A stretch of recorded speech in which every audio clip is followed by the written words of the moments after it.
Merci. Merci d'être venu.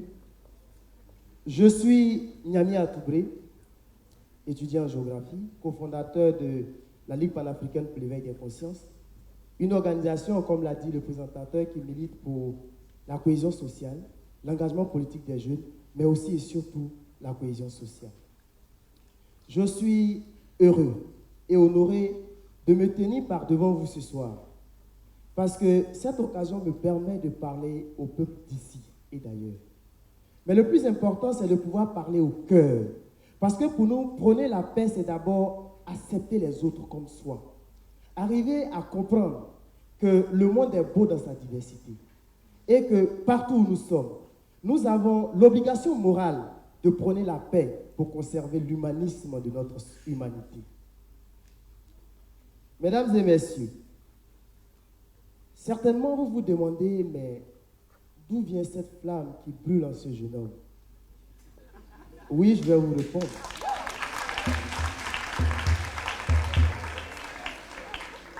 Mon engagement est le fruit des tragédies que notre pays a connues. Déjà en 2002, j'avais 11 ans. En 2002, notre pays fait face à une grave crise. À 11 ans, j'étais obligé de voir ces images insoutenables d'atrocités d'hommes, de femmes, d'enfants tués, violés par moments.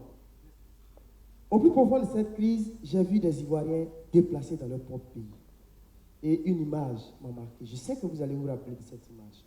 De ce petit garçon d'à peine 5 ans qui portait ce t-shirt rouge, qui marchait à côté des autres, les yeux évasifs, dans la souffrance et la peine. Mais cette image m'a tellement marqué. Et à ce moment, je me suis demandé, mais qu'est-ce que je peux faire? Mais naturellement, je me suis dit, je suis non seulement trop petit pour parler, et de toutes les manières, les bruits assourdissants, des crépitements, des balles de Kalachnikov d'obus me rendraient de toute manière inaudibles. Alors je me suis mis dans mon silence.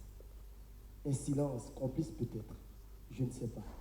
Mais en 2010, hélas, 1000 fois hélas, notre pays vit encore une tragédie. À la sortie d'élections, une crise emporte 3000 personnes. Mesdames et messieurs, je parle d'êtres humains. 3000 citoyens qui passent de la vie au trépas. Essayons ensemble de mettre des noms et des visages sur ces chiffres pour analyser l'immensité de la tragédie que notre pays a connue.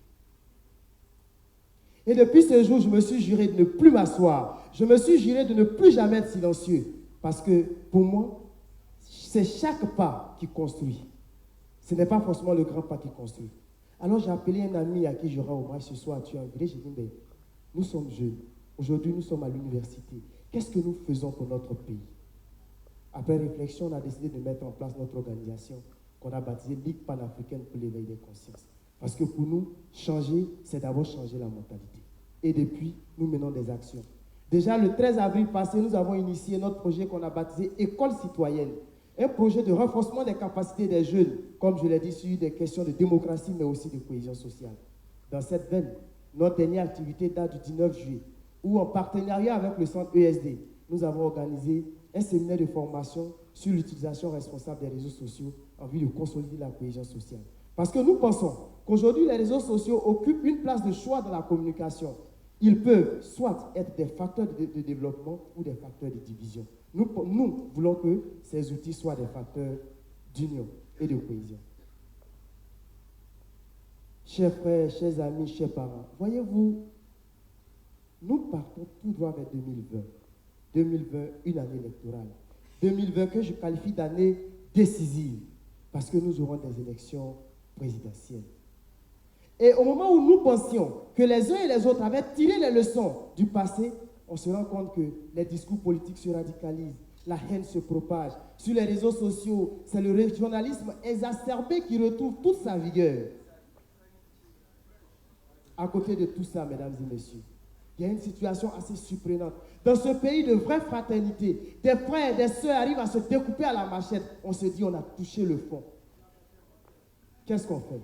On s'assoit, on s'en tient aux déclarations pour dire il ne se passera rien. Non, nous refusons de se muer dans l'optimisme aveugle. C'est pourquoi nous avons décidé d'agir. Agir en quoi faisant? Agir en lançant notre initiative qu'on a baptisée Zéro mort en 2020.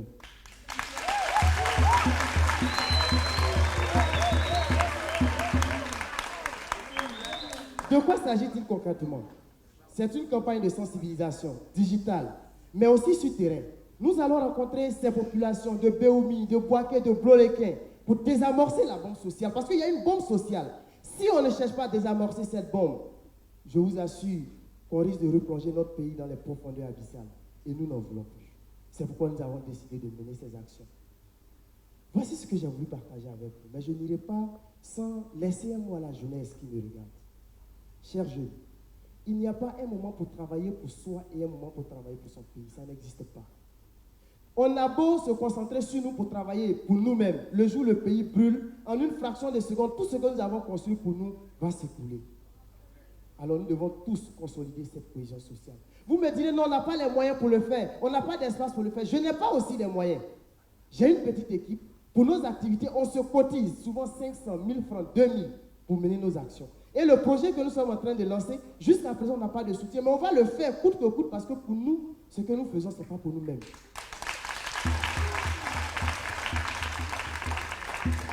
Aujourd'hui, chers jeunes, on se plaît à juger et condamner nos aînés parce qu'ils n'ont pas pu préserver la paix et la cohésion. Mais n'oublions pas, on ne sera pas jeunes éternellement.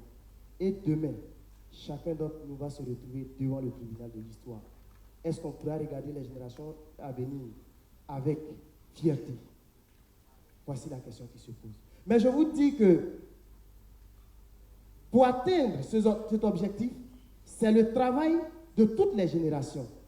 Je pense que ce que je dis n'est pas en contradiction avec cette belle chanson qu'on va fredonner ensemble.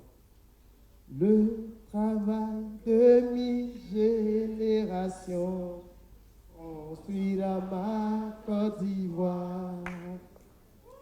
Elle paraîtra devant les nations dans tout l'éclat de sa gloire. Telle est mon unique destinée, puisque